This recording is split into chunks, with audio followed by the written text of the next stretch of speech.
Today, we will explore empiricism, a philosophical movement I've mentioned in my previous videos without ever detailing specifically. Empiricism, with David Hume as its most famous proponent, finds its origins in antiquity, with notable influences in skeptical philosophy and Epicureanism, as well as in Aristotle. Empiricism, derived from the Greek word empiria, meaning experience, is a theory of knowledge. This doctrine asserts that all our knowledge comes from our sensory experience. It is crucial to emphasize sensory, to distinguish it from experience in the broader sense, often associated with practice or lived experience. Thus, empiricism postulates that our understanding of the world is the direct result of our sensory interaction with our environment, rather than from repeated practice or an accumulation of lived experience in a specific field. Empiricism, a key philosophical approach, maintains that our knowledge derives entirely from our sensory experiences. This perspective is not limited to sight, but encompasses all sensory phenomena through which we interact with the environment. Our five senses, the channels of this perception, are fundamental to acquiring knowledge, according to this doctrine.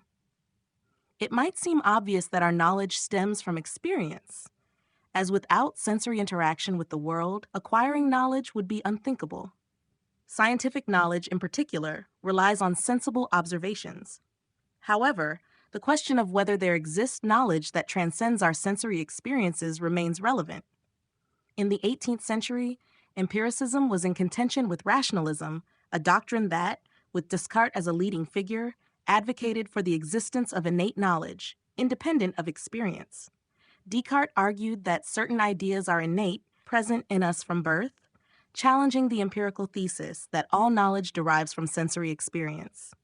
According to empiricism, at birth, we are like a blank slate, without any prior inscriptions on our mind. This contrasts with the view of rationalists like Descartes, who posited that we are born with certain innate ideas, even if they are not yet fully formed. These innate ideas include logical principles that do not depend on our sensory perception. For example, in a logical syllogism, the relationships between the elements are established independently of direct sensory experience. Empiricists, of whom David Hume is a notable representative, assert that all our ideas stem from experience. Take the idea of heat. It exists for us only through our sensory experience of heat. Without this experience, the concept of heat would make no sense. Empiricism thus suggests that our knowledge of the world comes exclusively from what we perceive and feel, challenging the idea of innate knowledge or knowledge independent of sensory experience. Empiricism posits that our understanding of concepts such as heat is entirely derived from our sensory experience. For someone physically incapable of feeling heat, the concept would be unintelligible, just as the idea of depth would be absurd to a two-dimensional being. Our ideas arise from the generalization of specific experiences, summarized into abstract concepts. Abstraction involves extracting the common element from these experiences, thereby forming the general concept, such as that of heat. This abstraction is not a conscious process, but an automatic integration of sensory repetitions, leading to a consensus on the meaning of concepts. Our common experiences, such as joy, sadness, anger, and fatigue, form the basis of our collective understanding of these concepts. Although we cannot directly experience these emotions in others, our personal experience allows us to grasp their essence. Empiricism contends that our knowledge emerges from these repeated experiences, crystallized into generalizing concepts or ideas by our memory. This contrasts with rationalism, which posits the existence of innate ideas. Empiricism, valuing ideas acquired through sensory experience, has a strong influence on modern sciences, using induction to establish general laws from repeated observations. Induction involves gathering specific instances and compiling a wealth of localized experiences to infer a general law. This process aligns with the essence of science, which primarily concerns itself with reality, that which we can perceive. Crafting a physical science disconnected from reality would be nonsensical. We comprehend reality through observation and perception, establishing them as the foundation of scientific knowledge. Scientific understanding, from an empiricist viewpoint, evolves like a blank canvas. Initially devoid of experience, our body and mind gradually accumulate experiences, some of which recur, leading to the development of generalized concepts or ideas. This is the essence of cumulative knowledge in empiricism, the notion that experience directly enriches our knowledge base, essentially in a mechanical manner. However, there are circumstances where knowledge can diminish, notably through forgetfulness. Knowledge accumulation over time presupposes the retention of memories from past experiences. If we forget, the experiences during the forgotten period are effectively erased from our personal knowledge repository. Hence, knowledge inherently relies on memory and retention, highlighting a common aspect of our daily lives where we often react based on our accumulated experiences and memories. Our reactions to situations are often influenced by our past experiences and the lessons we've learned from them. For instance, if you burned your hand by placing it above fire as a child, it's highly likely that you would avoid repeating the action. This is because your mind has linked the sensation of burning to fire, and this memory serves as knowledge that fire can cause burns. While one could argue from an empiricist standpoint that being burned once by fire doesn't guarantee it will happen every time, in daily life, we tend to rely on past experiences to guide our responses to current situations.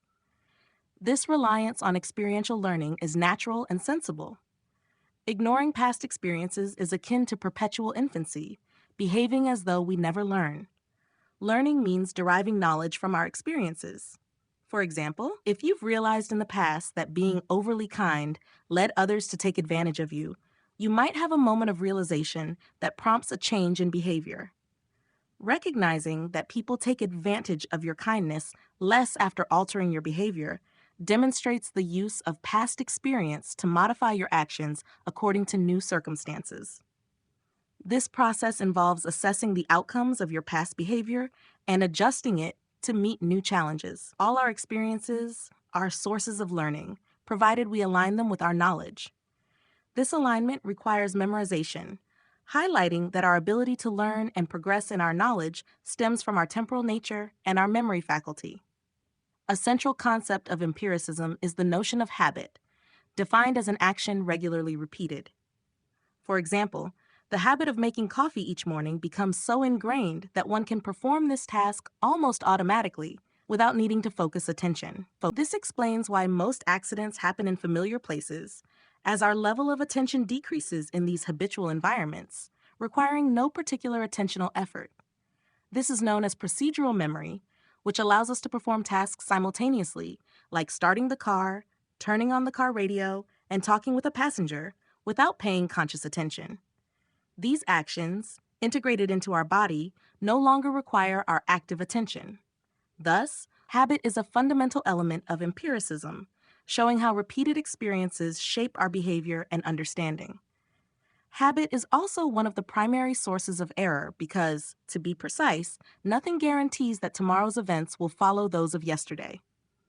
Our experiences are based only on the past, not on the future. For example, can we be sure that the sun will rise tomorrow? There is no absolute certainty about this, as the assumption that the sun will rise tomorrow is not a logical necessity, but a physical phenomenon that, although very likely according to the laws of physics, cannot be affirmed with 100% certainty. Absolute certainty about events repeated for millions or billions of years can only be confirmed when these events have occurred and belong to the past. Anticipating the future based on the past entails a risk, as we make projections onto unknown situations. Empiricism recognizes its own limits. As David Hume indicated, all generalization is potentially fallacious. We cannot generalize beyond our personal experiences, as there is no knowledge outside of lived experience. Knowledge is limited to our experience, and any assertion we make only holds within the context of what we have lived through. Any generalization is potentially misleading because it transcends the framework of concrete experience. Generalization is not an experience itself, but rather an intellectual process, a speculative approach that cannot be validated by empiricism. For example, emotions like warmth, anger, or fatigue are concrete experiences, as we can feel or remember these sensations. We can visually imagine a sad or tired person, but generalization as such does not lend itself to visual representation, as it is not a direct experience. Empiricists like Hume assert that it is impossible to generalize beyond our personal experience.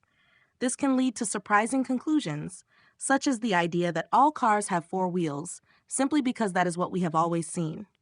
However, there are three-wheeled vehicles, proving that generalizing from our limited experience can be erroneous. Empiricism, therefore, underscores a form of anti-dogmatism, arguing that an absolute and universal truth is unattainable because truth should not vary with time or circumstances. No human being is omniscient. Therefore, no one can know the entirety of existence at all times, making any claim to universal and timeless knowledge inherently flawed. Humans are fundamentally incapable of stating absolute truths, valid at all times. We cannot access an ultimate truth, as everything rests on beliefs and personal knowledge derived from experience. Empiricists do not question the validity of scientific knowledge. They recognize that this knowledge stems from non-personal experiences, but ones that are reproducible by anyone under the same conditions. This reproducibility is a cornerstone of modern science, allowing for the verification of the universality of the obtained results. Experience is not merely personal or subjective. It also encompasses the collective experience, such as that of the scientific community. However, knowledge, whether individual or collective, is considered true only within the context of the experience of those who have lived it. Thus, outside of experience, there is no absolute knowledge, and consequently, no pre-established knowledge of the future or what is to come is possible. Regarding the future, we face fundamental uncertainty because, by nature, it remains unknown.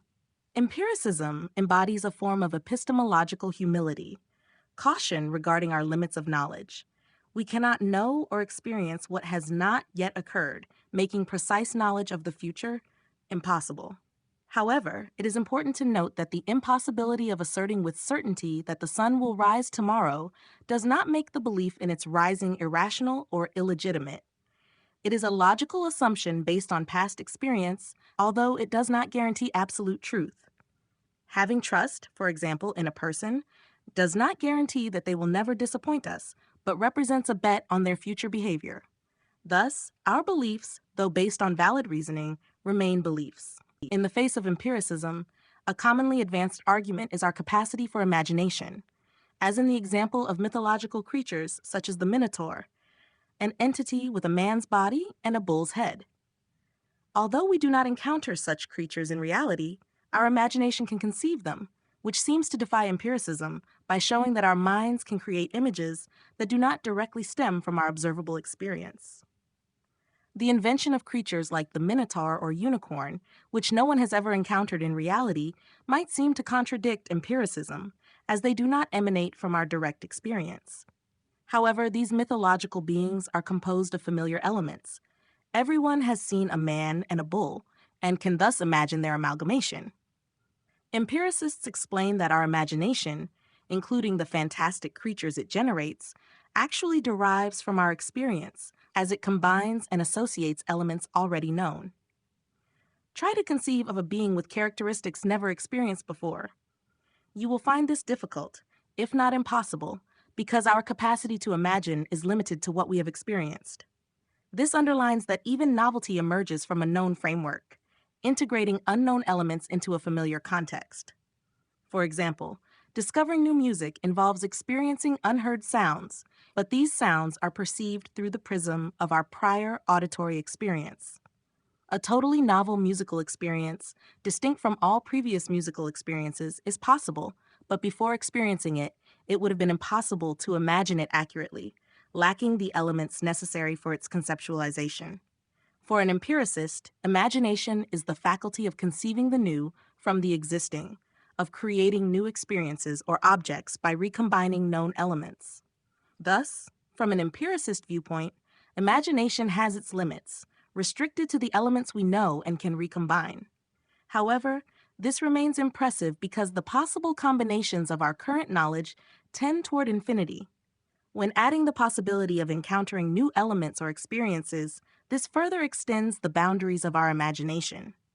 Thus, the experience of novelty can enrich our palette of knowledge, demonstrating that imagination does not contradict the empiricist idea that all our knowledge derives from experience.